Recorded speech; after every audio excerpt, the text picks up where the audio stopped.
O corre-corre do dia a dia tem suprimido o tempo para uma alimentação com mais qualidade. O resultado de uma alimentação com mais caloria é o sobrepeso, além do surgimento de doenças do coração, além de hipertensão e diabetes.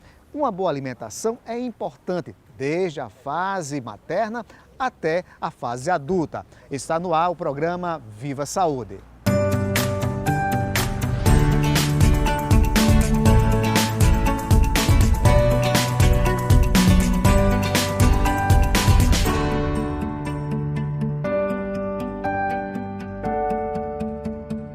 Segundo dados da Organização Mundial da Saúde, OMS, no Brasil a obesidade cresceu 60% em 10 anos. Passou de 11,8% em 2006 para 18,9% em 2016. O excesso de peso também cresceu 26,3% no mesmo período.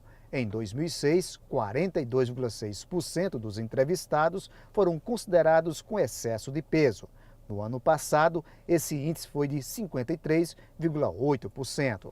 Já a população de João Pessoa é a mais obesa do Nordeste, diz o Ministério da Saúde. Segundo pesquisa de 2016, 21,7% dos habitantes da capital paraibana estão obesos e cerca de 56% acima do peso. Então, para falar sobre nutrição, nós estamos aqui com a doutora Juliana Padilha, que é nutricionista e especialista na área de nutrigenética, que é um tema que eu queria que você explicasse para a gente do que se trata, nutrigenética. Seja bem-vindo ao Viva Saúde. Obrigada pelo convite. Sejam bem-vindos aqui também. Bem, a nutrigenética é uma área nova da nutrição. Uma área nova se a gente for levar em consideração que o nosso conhecimento genético, ele é recente, vem de 2003, 2004, foi um projeto Genoma, né? Onde a gente identificou os genes do indivíduo. Levando em consideração que isso foi 2003, 2004, a gente tem aí... É bem recente. É bem recente. E depois que a gente identificou esses genes, começamos a observar na ciência que esses genes têm total relação com a resposta do indivíduo a diversos aspectos ambientais, predisposição a algumas patologias, resposta a alguns nutrientes, resposta inclusive a medicamentos, né? E essa área da nutrição, ela avalia esse perfil de resposta ao aspecto nutricional. Como você responde ao metabolismo de macronutrientes, carboidrato, proteína, lipídio, como você responde ao metabolismo de micronutrientes, aí entram todas as vitaminas, todos os minerais, alguma relação do paciente, relações emocionais do paciente, com a alimentação, predisposição a reganho de peso, dificuldade de perda de peso. Tudo isso pode estar relacionado com o perfil do paciente em relação à resposta dele com o alimento. Que ele pode fugir do padrão do que a gente vinha estudando há muitos anos, como um padrão de dieta certinha para o paciente. Para algumas pessoas, depois do mapeamento genético, a dieta pode mudar radicalmente. O profissional nutricionista que entende dessa parte genética, que busca esse mapeamento genético, ele busca com a intenção de trazer a dieta mais individualizada possível para o paciente. Porque eu não estou mais apenas me restringindo ao que a literatura traz, eu estou me restringindo ao que o paciente está me trazendo. Essa que é a ideia da nutrigenética. É a individualização da dieta a partir do que o teu DNA, dos teus genes estão trazendo para mim, como resposta do exame. É mais ou menos isso. Como é que se dá essa dinâmica? Vocês percebem do paciente essa necessidade de fazer esse mapeamento genético? Como é que vocês fazem isso? Qual seria a dinâmica? O mapeamento genético, ele pode ser feito por qualquer pessoa. Na verdade, se isso fosse uma condição que a gente pudesse fazer com todos os pacientes, nossa, a dieta seria sempre a mais individualizada possível.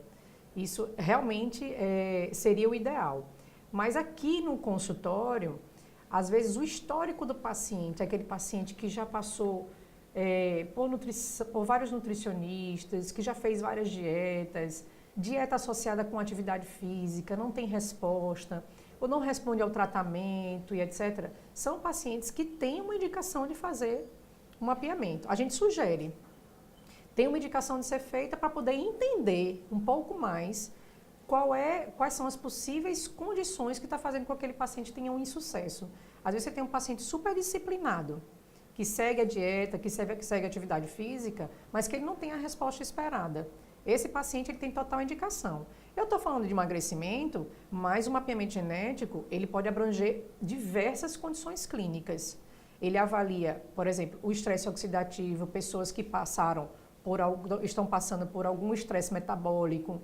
É super interessante fazer o mapeamento, porque com o mapeamento eu sei exatamente que tipo de dieta eu vou intervir, se tem algum bioativo que pode ajudar nesse processo de estresse metabólico, pessoas extremamente inflamadas, é interessante fazer, pessoas que têm sensibilidade alimentar e não conseguem identificar isso com dieta de exclusão tradicional. A gente faz um mapeamento, a gente consegue observar no mapeamento se o indivíduo tem sensibilidade ao álcool, por exemplo, sensibilidade ao glúten, à lactose, sensibilidade à cafeína, né? Que isso muitas vezes pode trazer para a gente um perfil se aquele paciente tem indicação de estar usando determinado nutriente, que muitos outros não sentem nada, mas para aquele paciente pode ter uma repercussão negativa.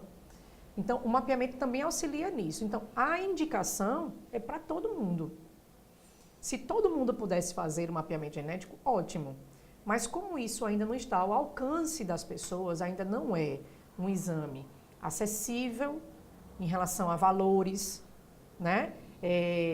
Acessível também a profissionais que entendam sobre isso, ainda são poucos profissionais que entendem sobre nutrigenética. Então, levando em consideração tudo isso, os pacientes têm indicação a fazer, mas aqui no consultório, bem particular, a gente pode indicar para um ou outro paciente que a gente não está alcançando uma resposta, até pelo histórico dele, ele chegar com esse histórico de frustração. E esse histórico de frustração, esse histórico de que não está entendendo o porquê de algumas respostas dele a determinados alimentos, a gente pode estar encontrando isso no mapeamento. Agora, vamos deixar bem claro, o mapeamento genético, ele não é um exame de diagnóstico. Ele é um exame de predisposição. Um indivíduo que venha com alguma alteração no mapeamento genético, com alguma alteração nesse polimorfismo, o que a gente estuda no mapeamento genético são polimorfismos, que são alterações que vão ter no gene, na sequência do gene. Pessoas que têm determinado polimorfismo a determinado gene, não quer dizer que essa pessoa vai desenvolver aquela condição clínica, quer dizer que ela tem chance de desenvolver. Por que ele está no nutricionista? Porque os fatores ambientais, a alimentação, o estilo de vida dele, a prática de exercício físico, pode fazer com que essa positividade genética não se acenda, né? Que a doença não venha.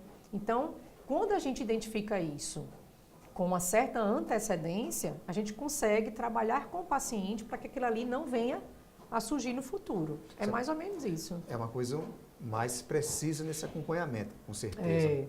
Agora, o paciente vocês fazem a coleta aqui, como é que acontece isso?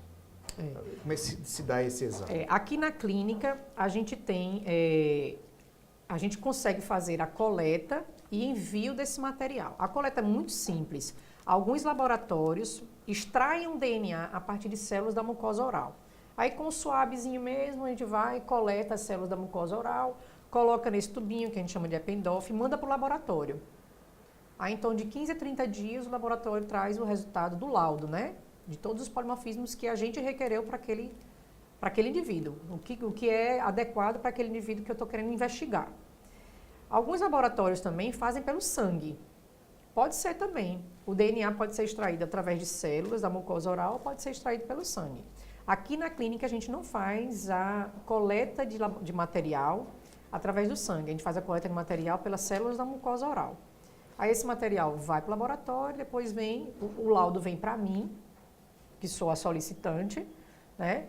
Eu interpreto o laudo e a partir dessa interpretação a gente constrói a dieta de acordo com o que trouxe, aquele perfil daquele paciente trouxe, associado com o histórico dele, com o estilo de vida dele, com o hábito de vida dele, a gente consegue fazer uma dieta extremamente individualizada. Esse que é o ponto forte, é trazer uma dieta o máximo possível de individualizada para o paciente. Interessante. Você disse, é recente essa área, então são poucos que têm essa especialização ou especializado. Essa habilitação. Essa habilitação. São poucos. Aqui na clínica, todos nós nutricionistas somos habilitados, mas ainda é. Por quê? Porque requer um conhecimento de genética, requer um conhecimento de interpretação do exame, requer um conhecimento de interpretação do exame e qual é a intervenção que eu vou fazer nutricional para aquele polimorfismo que o indivíduo apresentou. Então, assim, realmente não é um exame que tá disponível para todos os nutricionistas, porque realmente tem que ter uma habilitação para interpretação e intervenção. Muito bem, doutora Júlia, queria agradecer a sua presença, a sua entrevista. Muito obrigada. Sejam bem-vindos sempre. No bloco a seguir, nós vamos falar sobre esporte e nutrição. Você não sai daí, a gente volta em instantes.